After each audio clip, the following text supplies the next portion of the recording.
ಜನ ಎಲ್ಲ ನೀವೆಲ್ಲ ಬಂದಿದ್ದೀರಿ ನಮ್ಮ ಜೊತೆಗೆ. ಅಂಥದ್ದೇ ಒಂದು ಹೋರಾಟ ನಾಳೆ ಬೆಂಗಳೂರಿನಲ್ಲಿದೆ. ನನಗೆ ಅನಿವಾರ್ಯ ಓಡೋಗ್ತಾ ಇದ್ದೇನೆ. ಕೆಲಸಕ್ಕೆ ಬೆನ್ನು ಹಾಕಿ ಓಡೋಗ್ತಾ ಇಲ್ಲ, ಯಾಕೆಂದರೆ ನಾನು ಅದನ್ನ ಕಲ್ತಿಲ್ಲ. ಯಾಕೆ ನಾನು ಚಳುವಳಿಯ ಮೂಲಕ ಬಂದವಳು. ನಿಮ್ಮ ಮತ್ತು ನನ್ನ ಅತ್ಯುನ್ನತವಾದಂಥ ಸಂಗಾತಿ ವಿಠಲ್ ಅವರ ನೆನಪಿನ ವೇದಿಕೆಯನ್ನು ನೀವು ಮಾಡಿದ್ದೀರಿ. ಯಾರೂ ಕನಸು ಮನಸ್ಸಿನಲ್ಲಿ ಇಂಥದ್ನೆಲ್ಲ ಯೋಚನೆ ಮಾಡೋದಿಲ್ಲ. ಆದ್ರೆ ಅಂಥ ಒಂದು ಸಂದರ್ಭವನ್ನ ನೀವೆಲ್ಲ ಧೈರ್ಯ ಕೊಟ್ಟಿರೋದ್ರಿಂದ ನಾನು ಎದುರಿಸ್ತಾ ಇದ್ದೇನೆ ಅಂತ ನಾನು ಅಂದ್ಕೊಂಡಿದ್ದೇನೆ. ಹಾಗೇನೆ ಪುನೀತ್ ರಾಜ್ಕುಮಾರ್ ಅವ್ರನ್ನ ಕಳ್ಕೊಂಡಿದ್ದೇನೆ. ನಾನು ಅವ್ರ ಬಗ್ಗೆ ಇಬ್ಬರ ಬಗ್ಗೆನೂ ಬಹಳ ಏನೋ ಹೇಳಲಿಕ್ಕೆ ಹೋಗಲ್ಲ, ಅತಿಥಿಗಳೆಲ್ಲ ಹೇಳ್ತಾರೆ. ಆದ್ರೆ ಈ ಊರಿನಲ್ಲಿ ಒಂದು ಜಾಗೃತ ಪ್ರಜ್ಞೆಯಾಗಿ ನಮ್ಮೆಲ್ಲರ ಒಂದು ಧ್ವನಿ ಇಲ್ಲದೆ ಇದ್ದವರ ಧ್ವನಿಯಾಗಿ ಹೊರಹೊಮ್ಮದವರು ಡಾಕ್ಟರ್ RV ಭಂಡಾರಿ ಮತ್ತು ಡಾಕ್ಟರ್ ವಿಠಲ್ ಭಂಡಾರಿ. ವಿಠಲ್ ನನ್ನ ಬಾಳ ಸಂಗಾತಿ ಅಂತ ಹೇಳುವ ಕಾರಣಕ್ಕಾಗಿ ನಾನು ಅವನನ್ನ ಹೊಗಳಬೇಕಾದ್ದಿಲ್ಲ. ಆತ ನನಗಿಂತ ಹೆಚ್ಚು ನಿಮಗೆ ಆತ್ಮೀಯ, ನನಗಿಂತ ಹೆಚ್ಚು ನಿಮ್ಮೊಟ್ಟಿಗೆ ಒಡನಾಟ ಮಾಡದಂಥವನು, ನನಗಿಂತ ಹೆಚ್ಚು ಈ ಊರಿನ ಭೂಮಿ ಹಕ್ಕಿಗಾಗಿ, ವಿದ್ಯುತ್ ಕಾಯ್ದೆಯ ವಿರುದ್ಧ, ಉಚಿತ ಪಂಪ್ಸೆಟ್ಗಾಗಿ ನಿಷ್ಕಳಂಕವಾದಂಥ ಮನಸ್ಸಿನಿಂದ ಹೋರಾಟವನ್ನ ಮಾಡದಂತ, ಅದಕ್ಕೆ ನೇತೃತ್ವ ಕೊಟ್ಟಂತ SFI DYFIಗೆ ಮತ್ತು ಆ ಮೂಲಕ ನಿಮ್ಮಲ್ಲಿ ಅನೇಕರು ಇಲ್ಲಿ ವಿನಾಯಕ್ ಓಡಾಡ್ತಾ ಇದ್ದಾರೆ, ಅನೇಕ ನನಗೆಲ್ಲರ ಹೆಸರು ಪಟ್ನೆ ಬರೋದಿಲ್ಲ, ಅವರೆಲ್ಲರ ಸಾಥಿಯಾಗಿ ಕೆಲಸನ ಮಾಡಿದ್ದಾರೆ. 90ನೇ ಇಸ್ವಿಯ ಒಂದು ಕಾಗದ ಪತ್ರ ನೋಡ್ತಾ ಇದ್ದೆ, 89ನೇ ಇಸ್ವಿ ಒಂದು ಕಾಗದ ಪತ್ರ ನೋಡ್ತಾ ಇದ್ದೆ. ಒಂದು ಕೇಸ್ ವಿಠಲ್ ಮೇಲೆ ಹಾಕಲಾಗಿತ್ತು. ಏನಂತಂದ್ರೆ, ಅದು ಹೊನ್ನಾವರದಿಂದ ನಿಮ್ಮ ತೊಳಸಾಣಿಯ ಬಸ್ ಬಿಡಬೇಕು, ಅದು ಸರಿ ಟೈಮಿಗೆ ಬರಬೇಕು, ಮಕ್ಕಳಿಗೆ ಸರಿಯಾಗಿ ನಿಲ್ಸೋದಿಲ್ಲ ಅಂತೇಳಿ ಒಂದು ದೊಡ್ಡ ಹೋರಾಟ. ಅದಕ್ಕೆ ಕೇಸನ್ನ ಹಾಕಿದ್ರು. ವಿನಾಯಕ್ಗೂ ನೆನಪಿರ್ಬೋದು, MS ಶೆಟ್ಟಿ ಇಲ್ಲೇ ಇದ್ದಾರೆ, ಮಹೇಶ್ ಅವರು ಇಲ್ಲೇ ಇದ್ದಾರೆ. ನಾನು ಯಾಕೆ ಇದನ್ನೆಲ್ಲ ಹೇಳ್ತಾ ಇದ್ದೇನೆ ಅಂತಂದ್ರೆ, ಹಲವು ಹೋರಾಟಗಳಿಗೆ ನೇತೃತ್ವ ಕೊಟ್ಟಂತ ವಿಠಲ್ ಅವರ ನೆನಪಿನಲ್ಲಿ ನೀವು ಕಾರ್ಯಕ್ರಮವನ್ನ ಮಾಡ್ತಾ ಇದ್ದೀರಿ. ವಿಠಲ್ ತಂದೆ RV ಒಂದು ಮಾತು ಹೇಳ್ತಾ ಇದ್ರು, ಬೀಸಿ ಬನ್ನಿ ಗಾಳಿಗಳೇ, ತೇಲಿ ಬನ್ನಿ ಮೋಡಗಳೇ, ಮಳೆಯನಿಷ್ಟು ಸುರಿದು ಬಿಡಿ, ಅಕ್ಷರದ ಬೀಜಗಳ ನಾ ಹಡೆಯುವೆ, ಅರಿವಿನ ಪರಿಮಳ ಹೊರಸೂಸುವೆ ಅಂತ. ಅಂತಹ ಅರಿವಿನ ಪರಿಮಳಗಳಾಗಿ ಅವರ ನಂತರದಲ್ಲಿ ನನ್ನನ್ನು ಒಳಗೊಂಡು ನಾವೆಲ್ಲರೂ ಕೂಡ ಆ ಪರಿಮಳವನ್ನ ಜನಕ್ಕೆ ಕೊಡಬೇಕಾಗಿದೆ. ವಿಠಲ್ ಇಲ್ಲದ 10 ತಿಂಗಳು, ಮುಂದಿನ ಮೇ 7ನೇ ತಾರೀಕು ಖಂಡಿತ ನಾವೆಲ್ಲರೂ ಕೂಡ ಅವನನ್ನ ನೆನಪು ಮಾಡ್ಕೊಳ್ಳೋದು ಅಂತಂದ್ರೆ, ನಮ್ಮೆಲ್ಲರ ಬದುಕಿನ ಆಶೋತ್ತರಗಳಿಗಾಗಿ ಆತ ಯಾವ ಕನಸನ್ನ ಕಂಡಿದ್ನೋ ಅದನ್ನ ಮುಂದುವರಿಸೋದು ಅಂತ. ವಿಠಲ್ ಅವರಾಗ್ಲಿ ಪುನೀತ್ ಅವರಾಗ್ಲಿ ಕೇವಲ ಕನಸುಗಾರರಲ್ಲ, ಅವರು ಕೆಲಸಗಾರರು. ಹಾಗಾಗಿ ಆ ಕೆಲಸವನ್ನ ಮುಂದುವರಿಸ್ಕೊಂಡು ಹೋಗ್ಬೇಕಾಗಿದೆ ಅಂತ ಅನ್ಕೋತೀನಿ. ಮತ್ತು ಈ ನಮ್ಮ ಊರಿನಿಂದ ಇಡೀ ನಾಡು ಮೆಚ್ಚತಕ್ಕಂಥ ಒಂದು ಅದ್ಭುತವಾದಂಥ ಕೆಲಸವನ್ನ ವಿಠಲ್ ನಿಮ್ಮೆಲ್ಲರ ಸಹಾಯದಿಂದ, ಆತ ಇರುವ ಸಂಘಟನೆಯ ಮೂಲಕ, ಆತ ಇರುವ ವಿದ್ಯಾರ್ಥಿ ಯುವಜನ ಕಾರ್ಮಿಕ ಸಂಘಟನೆ, ರೈತ ಸಂಘಟನೆ ಮತ್ತು ಆತ ಕೆಲಸ ಮಾಡಿದಂಥ ಕಮ್ಯುನಿಸ್ಟ್ ಪಕ್ಷದ ಎಲ್ಲರ ಸಹಾಯದಿಂದ ಈ ನಾಡು ಮೆಚ್ಚತಕ್ಕಂಥ ಒಂದು ಅದ್ಭುತ ಕೆಲಸ ಮಾಡಿದ. ನಿಮ್ಗೆಲ್ಲ ಗೊತ್ತಿರಬಹುದು, ಅದು ಸಂವಿಧಾನ ಓದು ಅಂತ ಒಂದು ದೊಡ್ಡ ಕೆಲಸವನ್ನ ಮಾಡಿದೆ. ಅದಕ್ಕೂ ಪೂರ್ವದಲ್ಲಿ ಏನೆಲ್ಲ ಕೆಲಸಗಳನ್ನ ಮಾಡಲಿಲ್ಲ. ಚಳುವಳಿ ಮಾಡ್ತಾನೆ ಲೆಕ್ಚರ್ ಆಗ್ತಾ ಇದ್ದಂಗೆನೆ ಈ ದೇಶದ ಸಾಂಸ್ಕೃತಿಕ ನೀತಿಗಳ ಬದಲಾವಣೆಗಾಗಿ ಹೋರಾಟವನ್ನ ಮಾಡಿದ, ಈ ದೇಶದ ಬಹುತ್ವಕ್ಕಾಗಿ ಹೋರಾಟ ಮಾಡಿದ. ತಂಗಿ ಹೇಳ್ತಾ ಇದ್ಲು, ಎಲ್ಲರಿಗೂ ಒಂದೇ ಈ ನೆಲ, ಎಲ್ಲರಿಗೂ ಒಂದೇ ಅಂತ. ಎಲ್ಲರಿಗೂ ಒಂದೇನೆ ನೆಲ. ಆದ್ರೆ ಇವತ್ತು ಭಾರತ ದೇಶದೊಳಗಡೆ ಬಹಳಷ್ಟು ದೊಡ್ಡ ರೀತಿಯಲ್ಲಿ ಕಚ್ಚಾಟಗಳು ನಡೀತಾ ಇದ್ದಾವೆ. ನಾನು ಹಾಕುವ ಡ್ರೆಸ್ಸುಗಳ ಮೇಲೆ ಕಚ್ಚಾಟ ನಡೀತಾ ಇದೆ. ನಾನು ಉಡುವ ಬಟ್ಟೆ, ತೊಡುವ ವೇಷ, ಇವೆಲ್ಲದರ ಬಗ್ಗೆ ಇವತ್ತು ಕಚ್ಚಾಟಗಳು ನಡೀತಾ ಇದ್ದಾವೆ. ಯಾವ್ದು ಉಣ್ಣಬೇಕು, ಯಾವ್ದು ತಿನ್ಬೇಕು, ಯಾವ ಆಹಾರ ತಿನ್ನಬಾರದು ಅಂತ ಹೇಳೋದ್ರ ಬಗ್ಗೆ ಕಚ್ಚಾಟ ನಡೀತಾ ಇದೆ. ಆದ್ರೆ ಅಂತೆಲ್ಲ ಸಂದರ್ಭದಲ್ಲಿ ವಿಠಲ್ ಮತ್ತು ಆತ ಇರುವ ಸಂಘಟನೆ ಅವರೆಲ್ಲರೂ ಕೂಡ ಬಹುತ್ವ ಭಾರತ ಅಂತ ಹೋರಾಟವನ್ನ ಮಾಡ್ತಾ ಇದ್ರು. ನಿಮ್ಮೆಲ್ಲರ ವಿಚಾರಗಳು ಹಲವು ನಮೂನೆ ಇರಬಹುದು. ನಾವೆಲ್ಲರೂ ಮನುಷ್ಯರು.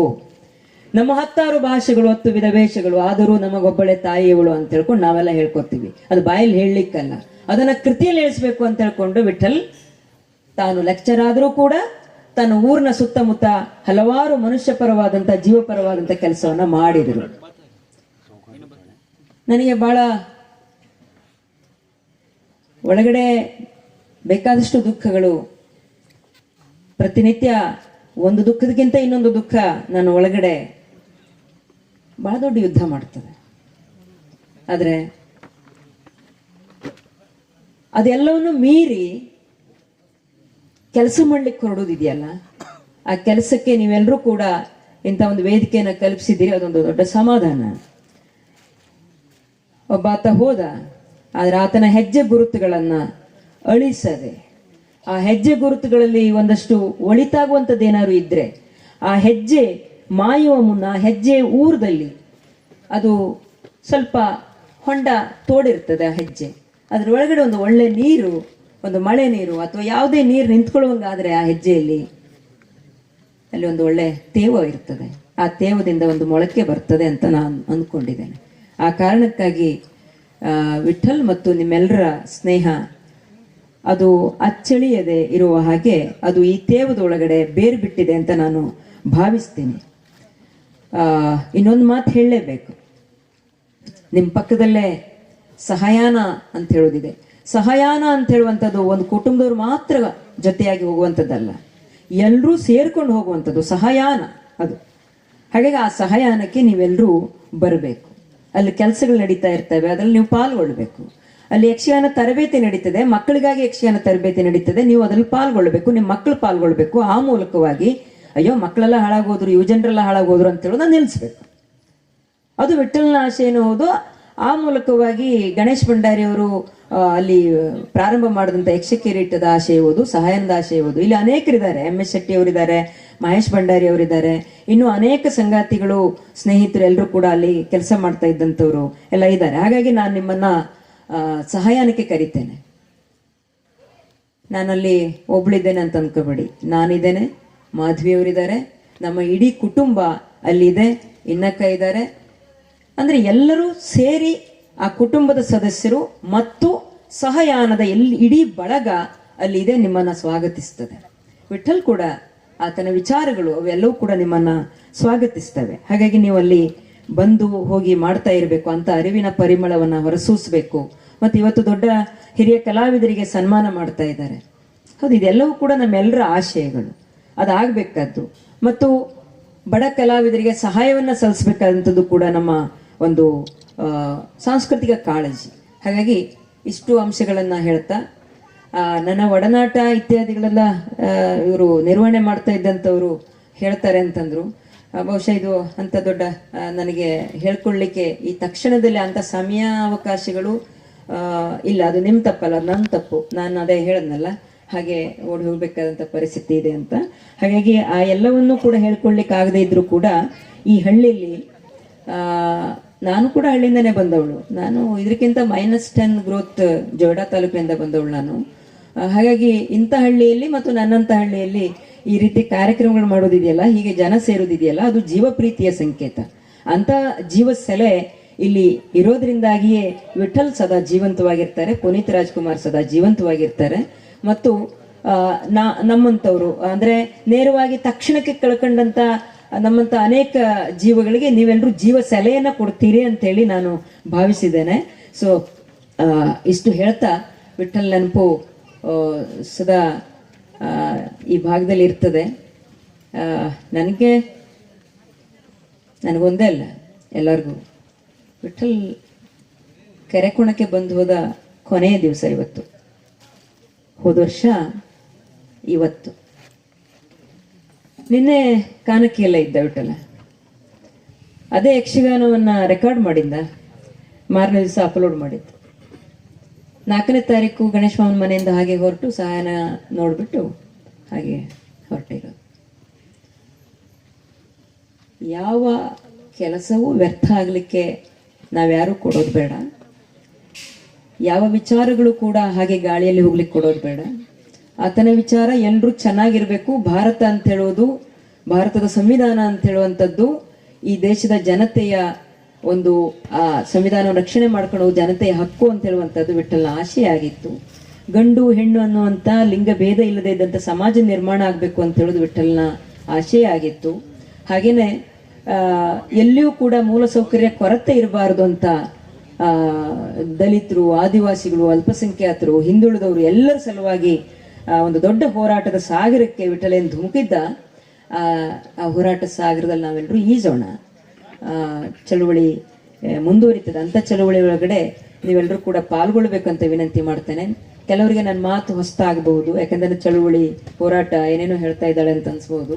ನಾನು ಪ್ರತಿನಿತ್ಯ ಅದರಲ್ಲೇ ಇರೋಳು, ವಿಠಲ್ ಕೂಡ ಅದರಲ್ಲೇ ಇದ್ದಿದ್ದು. ನಾವ್ಯಾರೂ ಕೂಡ ಕೆಲಸಕ್ಕೆ ಬೆನ್ನು ಹಾಕಿ ಹೋಗೋದಿಲ್ಲ, ಎಲ್ಲ ಸೇರಿ ಮಾಡೋಣ ಅಂಥೇಳಿ ನಿಮ್ಮಲ್ಲಿ ವಿನಂತಿ ಮಾಡ್ತಾ ಆರ್ ವಿ ಒಂದು ಮಾತು ಹೇಳಿದರು. ಆರ್ ವಿ ಭಂಡಾರಿ ಅವರು ಹೊಸ ತಲೆಮಾರಿಗೆ ಗೊತ್ತಿಲ್ಲದೆ ಇರ್ಬೋದು, ಸಹಾಯನಕ್ಕೆ ಬನ್ನಿ, ಅಲ್ಲಿ ಆರ್ ವಿ ಭಂಡಾರಿ ಅವರು, ವಿಠಲ್ ಭಂಡಾರಿ ಅವರು, ವಿಡಂಬಾರಿ ಅವರು, ಜಿ ಎಸ್ ಭಟ್ಟಾರೇಶ್ವರ್ ಅವರು, ಹಾಗೇನೆ ಪ್ರೊಫೆಸರ್ ಅವಧಾನಿ ಅವರು ಎಲ್ಲರೂ ಇದ್ದಾರೆ, ತೋರಿಸ್ಕೊಡೋಣ. ಪ್ರೀತಿಯ ಕಾಳನ್ನು ಬಿತ್ತ ಬಯಸುವೆವು, ಜಾಗ ಕೊಡುವಿರೇನು, ಹೃದಯದಿ ಜಾಗ ಕೊಡುವಿರೇನು ಅಂಥೇಳಿ ಈ ದೇಶದ ಕೊಲೆ, ಸುಲಿಗೆ, ಅನ್ಯಾಯ, ಅತ್ಯಾಚಾರದ ವಿರುದ್ಧ ಮಾತನಾಡ್ತಾ ಆರ್ ವಿ ಆ ಮಾತನ್ನು ಹೇಳಿದರು.